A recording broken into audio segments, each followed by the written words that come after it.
Okay, so now we're gonna start with section 3.4, zeros of polynomial functions. So you already saw, a little bit, I don't know why it's doing this, a little bit of polynomial functions and finding their solutions, finding the zeros, which is the solutions of a polynomial function when you're given 1, 0, right? The main focus of this section is learning how to find the solutions of a polynomial, or the zeros of a polynomial, when there's nothing given to you. That it's going to require a little bit of more work, but we'll see right now how to deal with it. So, the rational zero theorem. Okay. Use the rational zero theorem to list all possible rational zeros for the given function. List all possible rational zeros. That doesn't mean you're finding already the zeros. List the possible rational zeros. So this is like a little formula. The last number, we're always going to be calling it p. We could call it any other letter, but we're going to call it p. The coefficient at the very beginning, which is a 1 in this case, and I didn't want to do that to cover the entire number, but the entire term. But this one is called q. So always the constant at the very end is going to be called p, and the first number is going to be called q. So we are going to list all the numbers that p can be divided by. P, which is an 8, can be divided, and we start by the smallest number that 8 could be divided by, which is, it could be divided by 1. It could be divided by 2, could be divided by 4, could be divided by 8. Q, which is a 1, can only be divided by itself, by 1, and that's it, right? So this little formula is called P over Q. You're going to do all the possible division of every number in P divided by every number in Q. Sometimes in Q there's more than one number. In this case it's not. But you're going to say, okay, every number that is in P divided by every number in Q, which is just 1 this case. 1 divided by a 1, it's 1, but you're always going to be putting a plus or minus at the very front. Why is that? Because you're taking for solutions that means x-intercepts, right? Or zeros that mean x-intercepts. X-intercepts, you know the x-axis has a positive side and a negative side. So the solutions could be a positive one or a negative one. Remember, these are not definite solutions. These are the possible solutions, and this is the process that you do to find the possible one. 2 divided by 1 plus or minus 2. 4 divided by 1 plus or minus 4. 8 divided by 1 plus or minus 8. That's it. End of the story. These are my possible rational zeros. That's all you do. So you just have to memorize that. To find the possible rational zeros, the constant is p, the coefficient on the term that has the highest exponent, on the leading coefficient is q, list the numbers that p can be divided by, list the numbers that q can be divided by, and then do p over q. And that's it, and put a plus or minus to every number. Let's look at the next problem. So, over here we have p, we have q, which is the 4, right? So what are the numbers that p can be divided by? P, and I wanted to use a different color. P, which is a 10, can be divided by 1, by 2, by 5, and by itself, by 10. Q can be divided by 1, by 2, and by itself, by 4. So here, you're going to do every number in P divided by every number in Q. So you're going to start with the 1 first. 1 divided by 1 plus or minus 1. 1 divided by 2, comma, plus or minus 1/2. 1 divided by 4, comma, plus or minus 1/4. Okay, that's it. You're done with that one. Then the same thing I did with the 1 divided by each of these, now I'm going to do with the 2. 2 divided by 1 plus or minus 2. And I could have put them here next to this one, but I'm just going to put them over here, but you see a comma, so that means I can continue to the side. Not like a separate answer or something. It's everything goes together. 2 divided by 2 plus or minus. Now let me tell you something. 2 divided by 2 is 1, right? And we already have that number here. So you do not want to repeat numbers that you already have. There's no need to. So 2 divided by 2, we're not going to write again a plus or minus 1. We're just going to skip to the next one. Now, 2 divided by 4 would be 2/4, but that fraction can be reduced to 1/2, 2/4. Both numbers are divisible by 2, so you already have 1/2. We're not going to do that one again. 5, move on to the next number in P. 5 divided by 1 plus or minus 5. 5 divided by 2 plus or minus 5/2. 5 divided by 4 plus or minus 5/4. Comma, move on to the next one. 10 divided by 1, 10 plus or minus 10. 10 divided by 2 is 5. You already have it. We don't write it down. 10 divided by 4, be careful, because 10 divided by 4 can be simplified. If you divide 10 and 4 by 2, both numbers, 10 divided by 2 is 5, and 4 divided by 2 is 2. So 5/2, you already have it, so that means we should stop right here. We are not going to write 5/2 again. You always make sure that you simplify your fractions, if possible. Not always it's possible. So these are all the possible solutions, all these ones that you see here. And I was writing them down as I was finishing with one number in P to the next one as lines, right? Like if they were separate answers, but in reality you're going to type all these numbers just right next to each other, separating with commas when you would answer on the computer. Okay, so that's how to find the possible zeros. Now there's something that's called the Cartesian rule of sign, and what this is for is to predict the number of positive zeros or the number of negative zeros that you may have, of real zeros. So you are saying, okay, the polynomial may cross the x-axis or touch the x-axis on this on the positive side of the x-axis this many times, or on the negative side of the x-axis this many times, and so forth. So how does this work?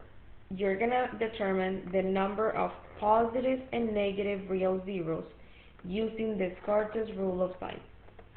So to find the positive, the number of positive zeros, you're not going to find which are the zeros, you're going to predict how many positives may be. So all you're going to do is copy the polynomial the way that it is, and you're going to count the sign changes. Every sign change represents one positive zero.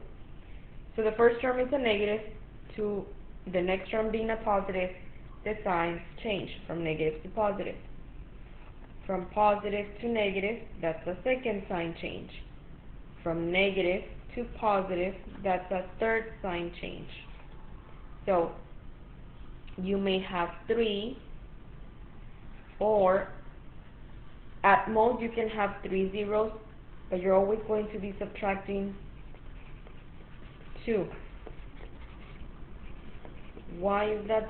That's what the rule is. You're going to be subtracting 2 all the time until you cannot anymore. So what's 3 minus 2? 1. So 3 or 1. Always subtract 2 until it's not possible anymore.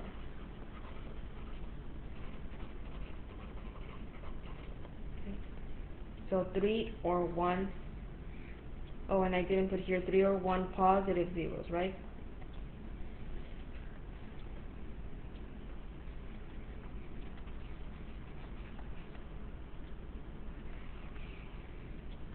That's it. Now for the negative zeros.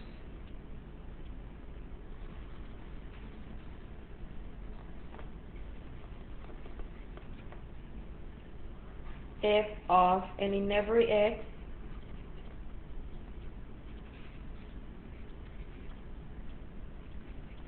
you're going to substitute a negative x.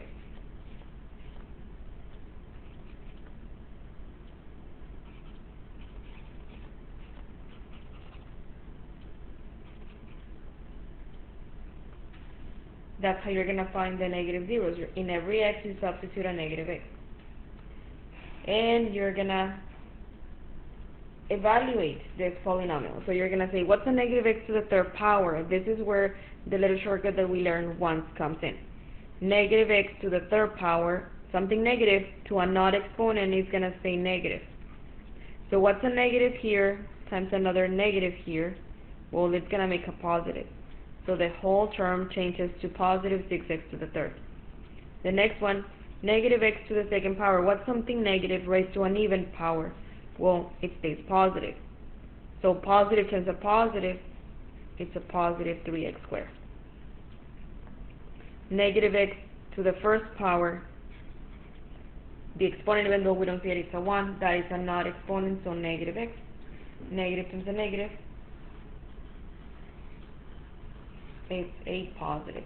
And I kind of looks like if I erase the x. So positive 6x, and then, well, the plus 2, you're just going to bring it down. There's nothing you can do about it, right? There's not an x in there or something.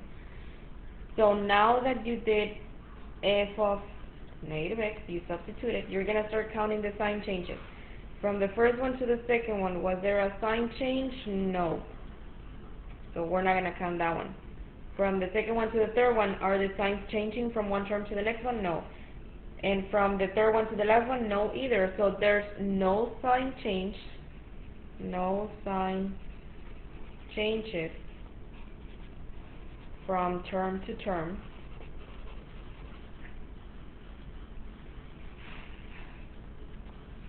Therefore, there are no negative zeros.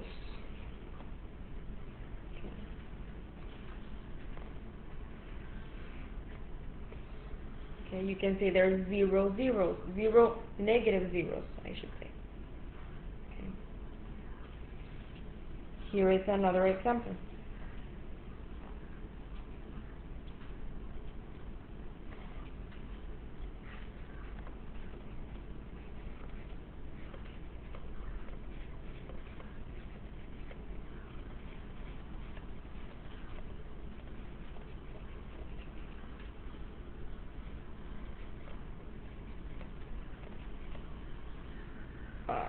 Sorry, I was going to check for the negatives. But no, let me do the positives first. Those are always easier. I don't know why I started thinking I was going to do the negatives.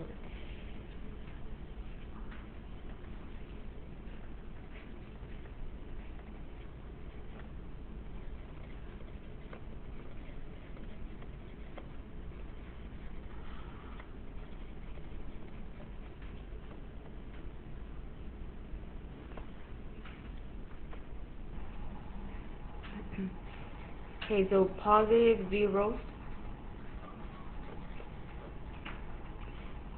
So from the first term to the second term, there is one sign change.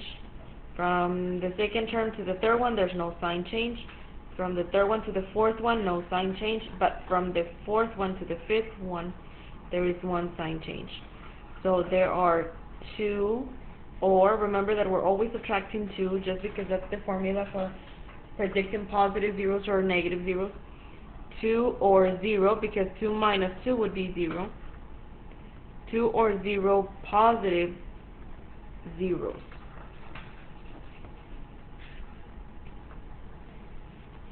Now for negative zeros, you already know that we are going to substitute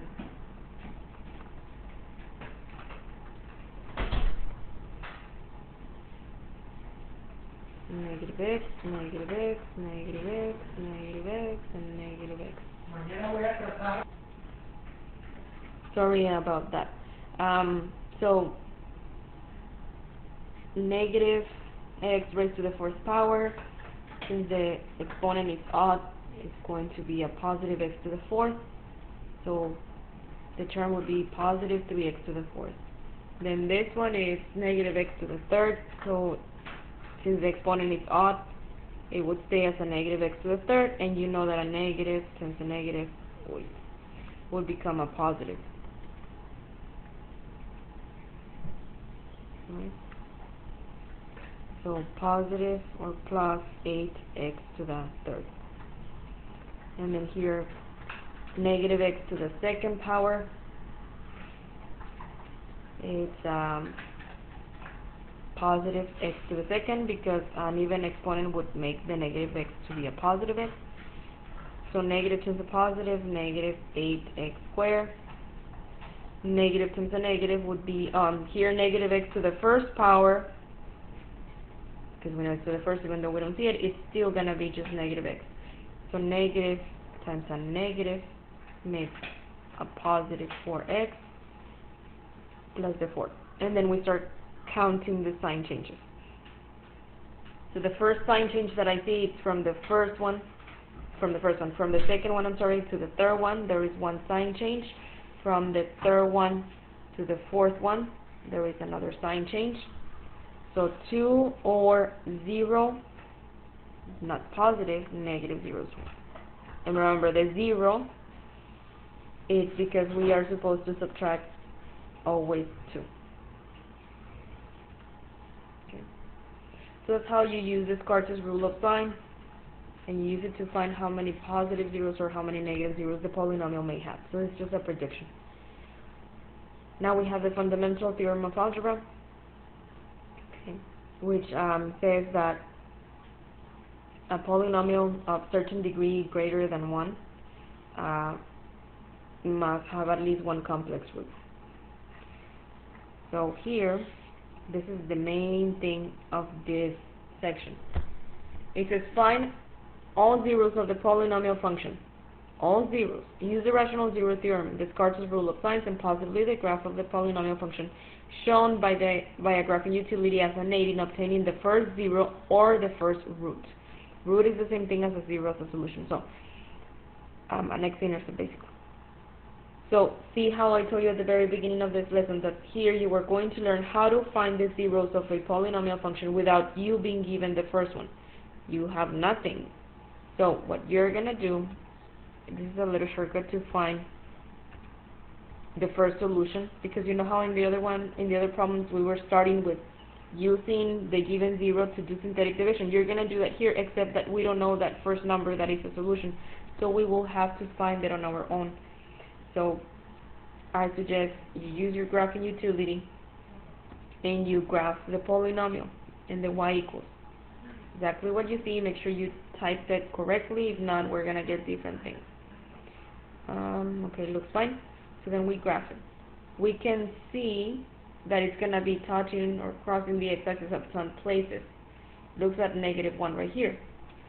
So I would just, to verify, would go to the table, second graph, and see -1 has a 0 on the y. That's one of the solutions. X equals -1 is one of the x-intercepts. It's one of the zeros, it's one of the roots. So this number, let me take a picture of it. It's the one that you're going to start using for doing the synthetic division. Okay. This one right here. Well, actually the -1, right? This one right here. So, -1, okay. So we're going to use the coefficients 1, -12, 38, 116, and 65. Bring down the 1, -1 times 1, -1, you add this 2, it's -13, -1 times -13, +13, you add this 2, so it's going to be 9, 10, 11, and 4, 5, 51. -1 times 51, -51, 116, oops, sorry, 116 minus 51, 65, -1 times 65, -65. So, perfect, the remainder is 0. If I wouldn't have gotten a 0, that means I did a careless mistake somewhere, because this has to give me a 0. Because I see it on the table that x equals -1 is a 0. And how did I figure that out? Also, I'm going to take a screenshot of the graph so that you can see why I thought right away. Let me look at x equals -1 just to verify that it is a 0, because we can see it here. It looks like something you did on one of the last problems that we did in the previous lesson. So what to do from here? Write any polynomial, 1x or just x. Let me just put x. X raised to the third power, y to the third, because we're going to go 1 degree less than the degree of the polynomial that was given to us. So minus 13x squared plus 51x plus 65. What are you going to do? You want to equal it to 0 and think to yourself, like, could I factor this? Well, the only way that you could factor this is using factoring by grouping, but honestly, I don't think it's going to be, sorry if you hear my dog, I don't think it's going to be factorable by factoring by grouping. You can try it, I can tell you it's not going to work. I see the numbers and I know it's not going to work. So, if factoring, it's not, but that should be your first step. Can I factor? But if you can't factor in any way, using any method, then what you're going to do is going to be repeat the synthetic division again. Okay, so you're going to repeat the synthetic division. So you're going to repeat the synthetic division, but now you're not going to use the same coefficients of the original polynomial. You're going to use the coefficients from this last polynomial, and we're going to repeat this number over here. So you bring this one down, negative 1 times 1 is a negative 1, negative 13 plus negative 1 would be negative 14, negative 1 times negative 14, positive 14, then you add these two numbers and it's going to be 5, 65. Negative 1 times 65, negative 65. Perfect. We got a 0 here. Okay. Since this negative 1 is a 0 of the original polynomial, it had to be a 0 of the new polynomial that I just formed. It had to be. That's something that has to happen. It must. So then, now you're going to create another polynomial. X to the second power minus 14x plus 65 equals to 0.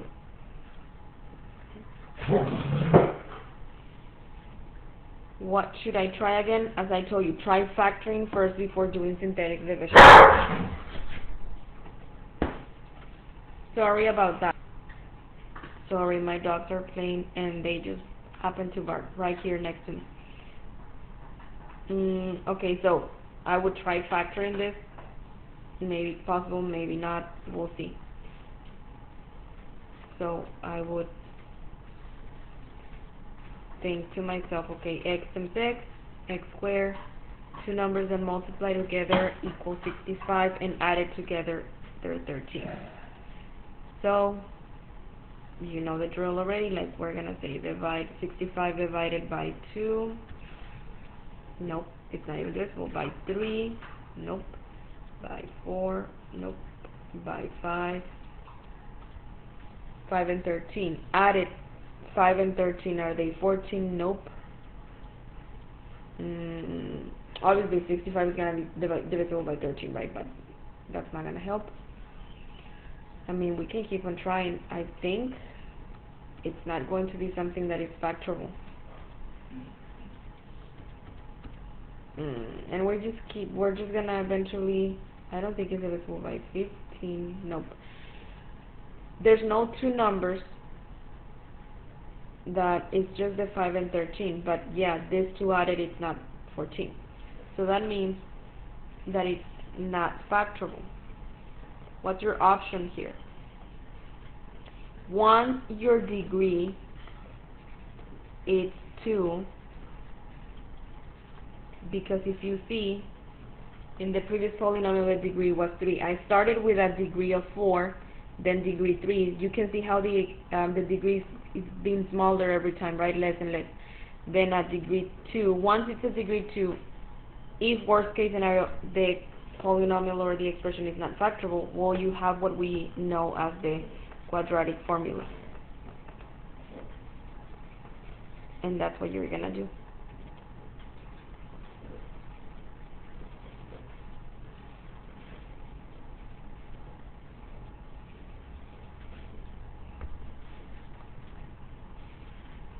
negative b. Okay, it's just a matter of identifying a, b, and c.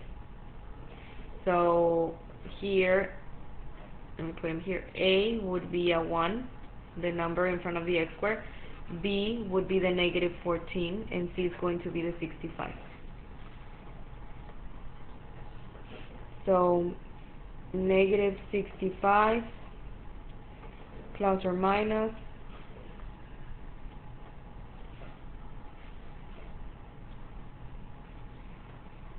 65 squared minus 4 times A times C. Not 65 here. Why am I putting 65? I think I'm tired. Sorry. So here it's negative B. There's a negative from the formula, then the B is a negative, sorry. Negative 14 squared minus 4 times 1 times 65. All this divided by 2 times A being 1. Negative times a negative, 14. Negative 14 squared,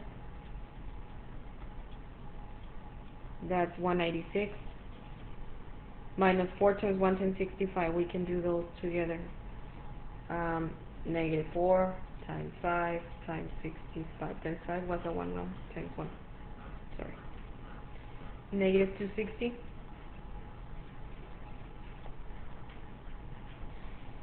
Divided by 2. So positive 14 plus or minus, subtracting 196 minus 260, negative 64 divided by 2.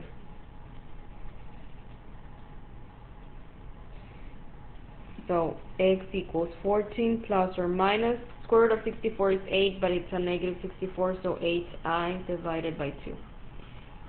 So you have both numbers on the top are divisible by 2, so 7 plus or minus 4i after you divide by 2. So if you remember, due to the degree of the original polynomial, which is 4, we're supposed to have 4 solutions. And you found 2 at the very end. You found 7 plus 4i and 7 minus 4i, or vice versa. Those are 2 different ones. Those count as 2 different ones. And then here there's negative 1. It was the solution for the original polynomial and for the next one that you created. That deals with the multiplicity. And that means that probably the polynomial at negative 1 is just touching the x-axis and not crossing. But it's here, I know that you are expecting 4 different solutions, but in reality there's a total of 3 only, because of this special situation happening here, where the only place that I saw my polynomial crossing the x-axis or touching the x-axis was at negative 1. And yet, you can see the graph, it was touching and bouncing again or returning. It wasn't crossing. That's why this one, it's appearing 2 times here. So, in reality there should be 4, but there's only 3 because of that special situation there. So your 3 solutions are this 2 and the negative 1. And that's it. That's how you solve. These are the solutions. So if you see what I was doing, I was always trying to do factoring after every answer, after every polynomial that I was getting after the synthetic division. But if I could not do it, if I saw the exponent was, the highest exponent on the expression wasn't at 2 yet, then I kept on doing synthetic division if it wasn't factorable, that expression. But then I got to a point that it wasn't factorable, but my exponent was, the highest exponent was at 2. That's when you have the option of using quadratic formula, okay, to find the solution. So let's try this next one.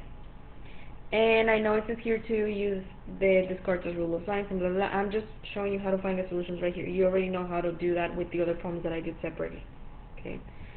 So finding all the zeros, we're solving, that's what we're doing, okay? So we're gonna, again, use the calculator, graph the original polynomial that's given to us.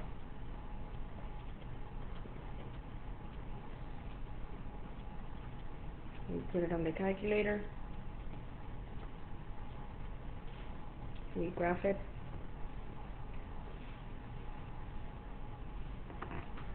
You can see there is an x-intercept here on the right side of the x-axis on the positive side, but it's in between two integers. I wouldn't use that number to start.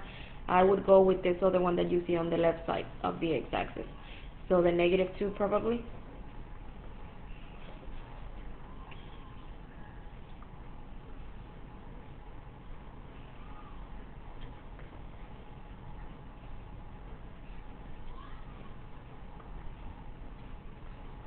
This one. Let's look at the table just to verify and make sure that it's -1, the number I'm thinking it is. I'm sorry, that it's -2. Is that the right polynomial? Yeah. It looks like it is a -2 unless I put it something wrong. 5x to the 4th minus 74x to the 3rd plus 100x squared. Yeah, is that something that I didn't do right on the calculator? Here, I missed to put a 2 on the exponent. That's why I was like,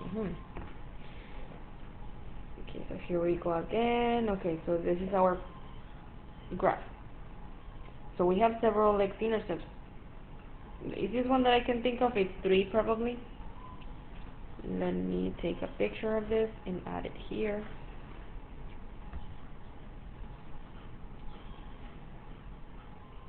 Let's look at the actual table.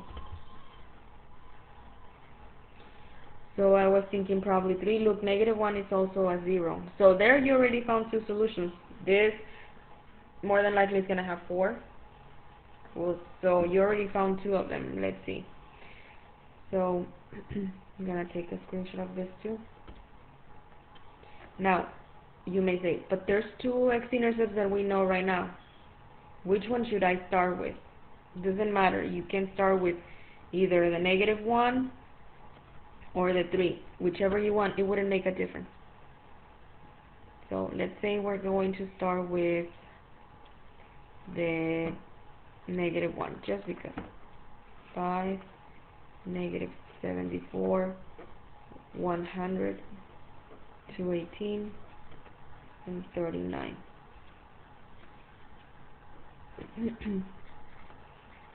So you bring down the 5, -1 times 5, -5. You add this 2 is -79, -1 times -79, 79. 100 plus 79, 179. -1 times 179, -179. And then you add these 2 numbers, or I mean, you're gonna subtract them, right? But I mean, it's an addition of a positive and a negative. Let's see, 218 minus 179, 39. -1 times 39, -39. And we did this perfect because we got a 0 here. Otherwise, I would have a mistake somewhere. So you know the drill already. You write down a new polynomial using the coefficients 1 degree less than the degree of the original polynomial. The original was degree 4. So you're going to start with a 3 and decrease from there every time the exponent, 1 less every time. Okay. You can try factoring this. I wouldn't try it. I would just go straight to do synthetic division again. I mean, the numbers are too crazy to try it and then to figure out that it didn't work. So now, here the thing is that you can see that there is another x-intercept. Now I'm going to use this coefficient. We talked about it since the beginning when I saw the table, right? So in the previous problem, I didn't have the option of choosing from 2 numbers, 2 x's, right? I just had 1 and that was it, and I had to use it twice. Well, but here you have more than 1. So don't repeat the same one, use the other one. So now use the 3. 3 times 5 is 15. -79 plus 15 is going to be -64. 3 times -64 is going to be negative. 3 times 4 is 12. 3 times 6 is 18, and 182. And then 179 minus 192 is going to be -13. 3 times negative 13, negative 39. Perfect, because we got a 0, and we knew that it had to be a 0 because we saw it on the calculator as being an x-intercept, and it had a 0 on the y column. So 5x to 1 exponent less than the previous polynomial, x to the second, minus 64x minus 13 equals to 0. So it looks like an 18 or something, but it's a 13.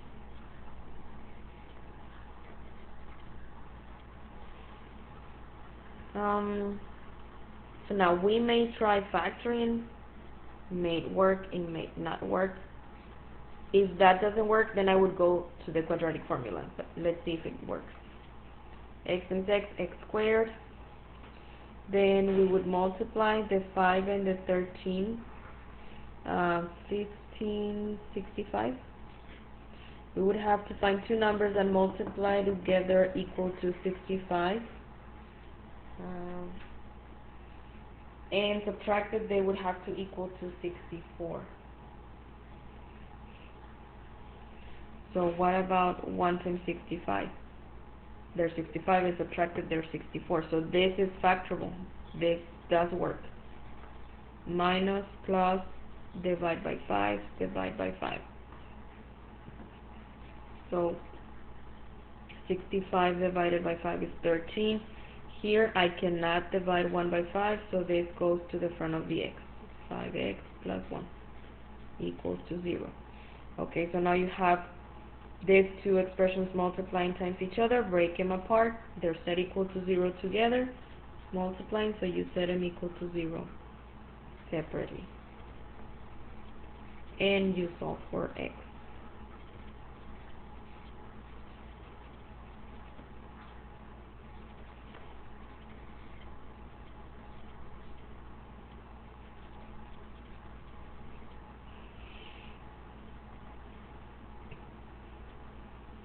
So I have 1, 2 solutions that I got here, but if you remember, I was already using 2 solutions to do the remainder here. Yeah, well, the synthetic division. Negative 1 and 3, these two numbers that gave me a 0 on the remainder are solutions too. So total solutions, negative 1, comma 3, comma 13, comma negative 1, 6. This problem did have four different solutions actually.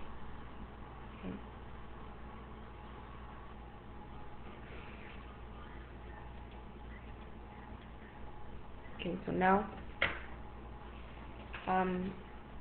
so we were here at saying these are the solutions, right? So now we're gonna look at another kind of problem. This one was finding the solutions when nothing is given to you, right? This next one, it's about linear factorization theorem. So what's this? You can read this on your own later if you want to, as well as this. This is the practical stuff. Find a polynomial function p of the lowest possible degree having real coefficients, a leading coefficient of 1, and with the given zeros. So they're going to provide you with this information. You have to write a polynomial. Before we used to get the polynomial, find the solutions. Now we're going backwards. These are the solutions. You need to create the polynomial. So how many different zeros are we being given here? Because these are the zeros. This is 1 0, this is another 0, this is another 0. Not the number 0, I mean zeros are solutions, you know that already.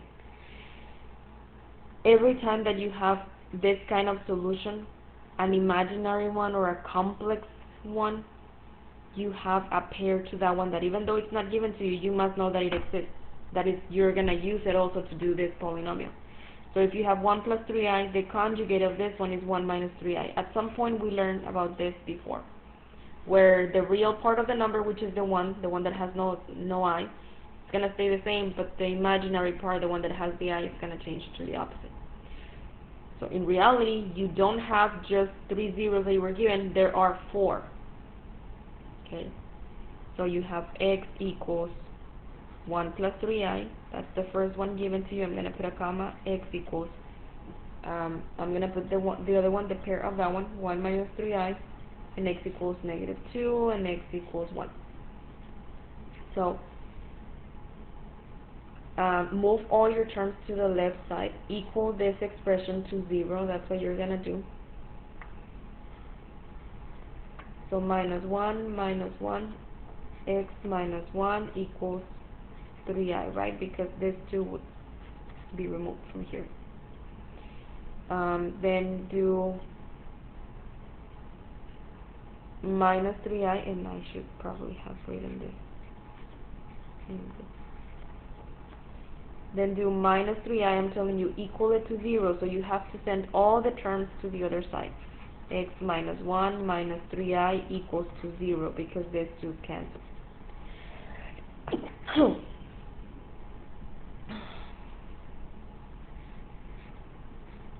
This one, you send it to the other side also. Now, you see how I did step by step, moving the 1, moving the 3. I honestly do not do that. I just think to myself. Here, on the right side of the equal sign, 1 was positive, so when I send it to the other side, basically it's going to change to the opposite, to a negative 1. The minus 3i on the right side of the equal sign was a negative, so when I send it to the right side, because that's where it's going to end up, on the right side, on the left side, sorry, from the right to the left, it's going to change to the opposite. So 1 became negative, negative 3i became positive. So that's what basically is happening when you move terms from one side to the other, they're changing of sign. This one too, when you send this one to the other side, it's going to become x plus 2 equal to 0, and this one x minus 1 equal to 0, because we also move this one and it becomes the opposite, right? So now we're going to write a polynomial where we are going to set in multiplication form, in factor form, as a matter of fact it's called, all these factors. You're going to multiply them. If you see, I'm not using the equal 0 part, okay, just everything that is before the equal 0. And then you're going to multiply them. My suggestion to you, the two that are pairs of each other, these two, always multiply those together, always. Because if you do that, the i's will disappear, and that's what you need to. At the end, there should be no i's, because if you do have i's, that probably means that we did something wrong. And if you do the two pairs of each other multiplying together, always, then the i's are going to disappear. So you're going to do x times x, x squared. X times negative 1, negative x. X times 3i, positive 3xi, or positive 3ix. Same thing. Negative 1 times x, negative x. Negative 1 times negative 1, positive 1. Negative 1 times 3i, negative 3i. Okay. Negative 3i times x. Negative 3xi. Negative 3i times negative 1. Positive 3i. Negative 3i times positive 3i, negative 9i squared.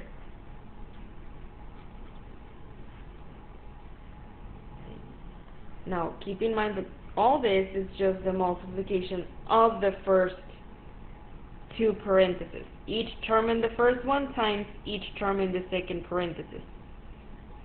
Haven't even done the multiplication of the other two. But before I even get to that part, and I'm just going to write them down here. Before I even get to this part, I'm going to simplify all this. That looks crazy. X squared, that's the only term that has an x squared that I have. I have a negative x that I can combine with another negative x that I have here by itself, so that's negative 2x. Then I have a 3xi with another negative 3xi, which they can cancel because they're the same kind of term with the same value and everything. They're like terms, but they cancel, they're 0.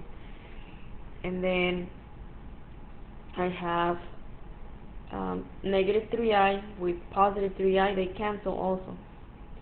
I'm left with plus 1, this one right here in the middle, and minus 9i squared times x plus 2 times x minus 1. There's something that I can do still here to simplify. If you recall, every time that we have an I square, we can replace that by a -1. So remember that. And you should replace it every time you see an I square. So x squared minus 2x plus 1, -9 times -1, positive 9.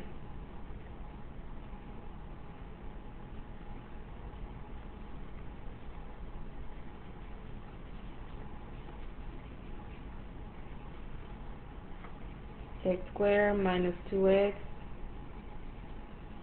plus 10 times x plus 2 times x minus 1.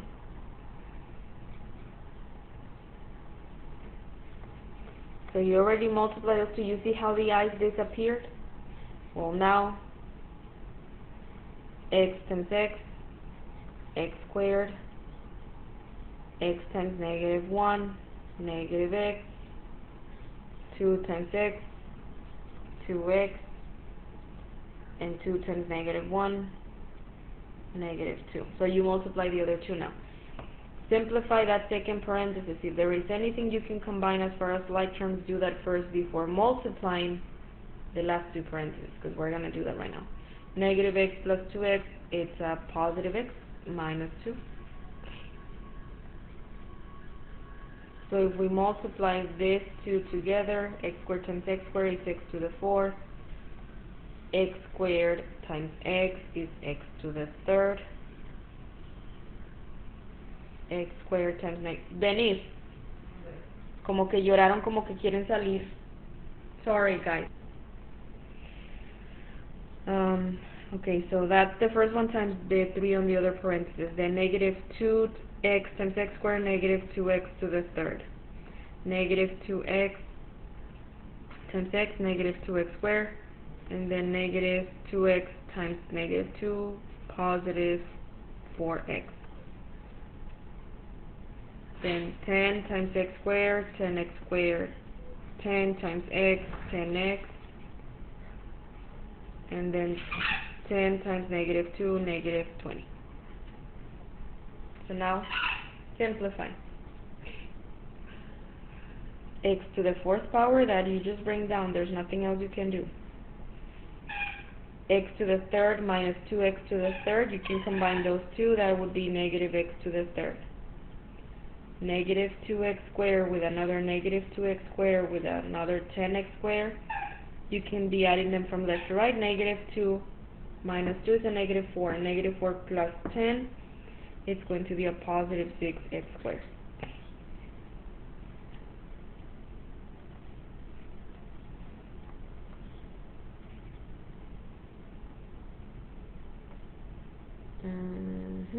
And then, sorry, I was just looking at the problem. Then we have 4x and 10x, which would be 14x. And the minus 20, there's nothing to do with it right now. This would be your polynomial. Let me read again over here at the very top. Your polynomial p, you're going to call it p of the lowest possible degree, having real coefficients, a leading coefficient of 1. A leading coefficient of 1. So, this is your polynomial. Let's call it p of x.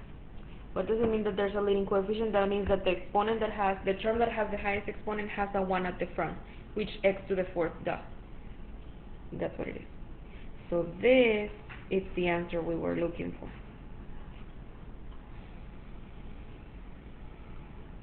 This is the polynomial. Okay, so find a polynomial p of x with real coefficients having a degree 4, leading coefficient 3, and zeros, leading coefficient 3, and zeros 2 minus I and 3i. Okay, first of all, which ones are our zeros? Our zeros are x equals 2 minus I, but remember, what's the pair of that one? 2 plus I, the conjugate. Even though it's not given, that's something that we must memorize. And then we have x equals 3i, but the pair of that one would be x equals -3i, or the conjugate. After that, move all the terms to the left side. In all of these expressions, all the terms are going to be moving to the left side. So you're going to end up with x minus 2 plus I equals 0, x minus 2 minus I equals 0, x minus 3I equals 0. All I'm doing is changing the sign on the terms once I move them to the left side of the equal sign. Then my polynomial p of x is going to be x minus 2 plus I, x minus 2 minus I, times x minus 3I times x plus 3I. So remember that I told you multiply the pairs to each other, okay? The ones that are conjugates of each other. So you're going to do this two, and then those two. It's gonna get lengthy, and there's no shortcut. X times x, x squared, x times negative 2, negative 2x. So right now I'm doing this too. And then x times the negative I, I'm sorry, negative xi. And then you move on to doing negative 2 times x, negative 2x, negative 2 times the negative 2, positive 4, and then negative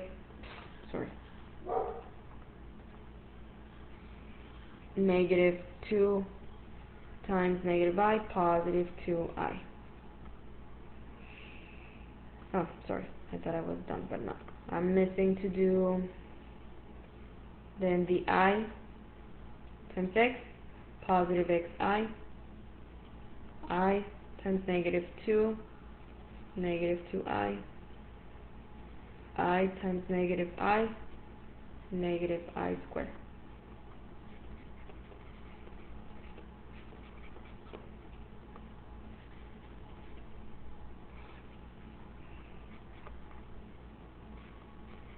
X squared.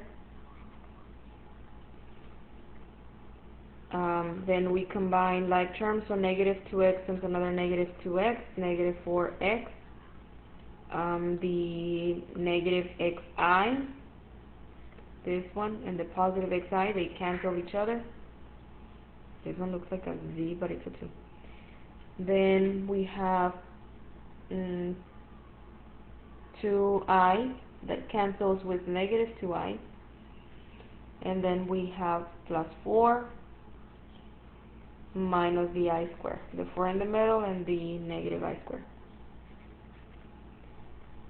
So we bring down x minus 3i here times x plus 3i here. So x squared minus 4x plus 4 minus, and then we put here a negative 1 because of the I squared.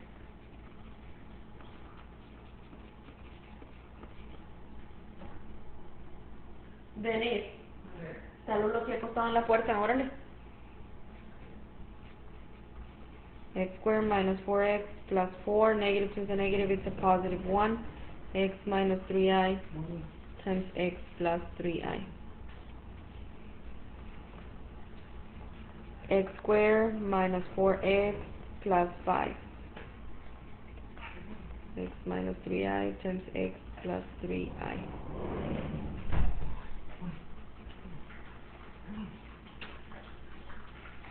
So, okay, we simplified as much as we could this one. Now we do x times x, x squared, x times 3i, positive 3xi, negative 3i times x, negative 3xi, and then negative 3 times a negative 3i times a positive 3i, negative 9i squared.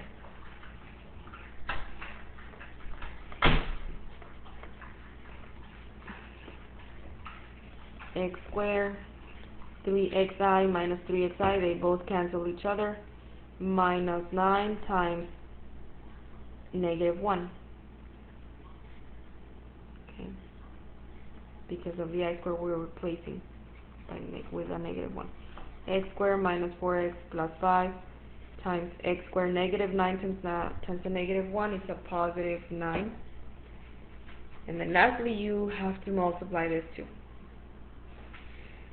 So the 3 here in the first parenthesis times the 2 over here. So x squared times x squared, x to the fourth. X squared times 9, 9x squared. Okay, we're done with those two. Now negative 4x times x, negative 4x to the third. Negative 4x times 9, negative 36x.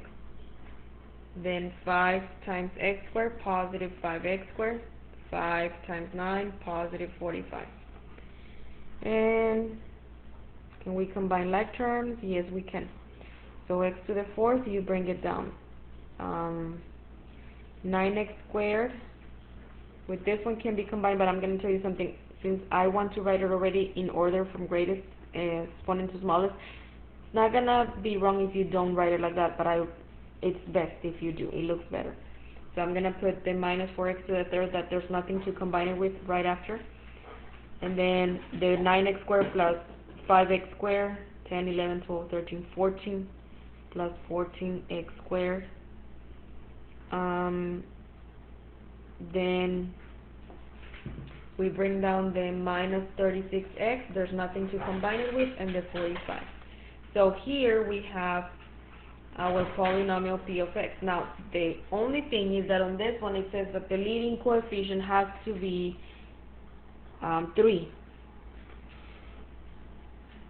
And it's not 3. So how can we make that leading coefficient? Leading coefficient means the number in front of the term that has the biggest exponent has to be that number that is given to us. So it's just one step more. And that step is not that complicated. All you're going to do is put a 3 in front of the entire polynomial. And you're going to multiply the entire polynomial by that.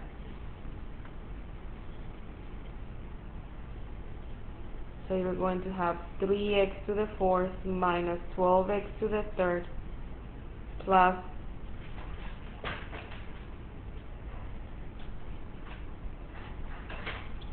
42x squared minus 3 times 36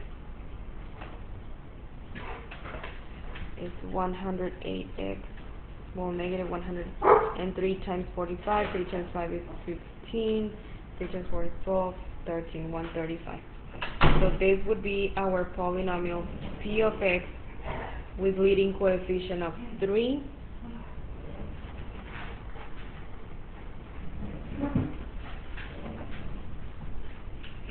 and this is the degree, the highest exponent being 4.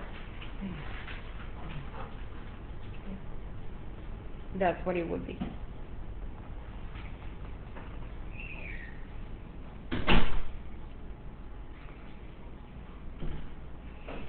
So this concludes this lesson. So I know that it's a lengthy lesson. So I hope that if you have questions, you can either send me an email or you can definitely ask Dr. Gillespie Porter tomorrow in class. Okay. See you soon. Thank you. Bye-bye.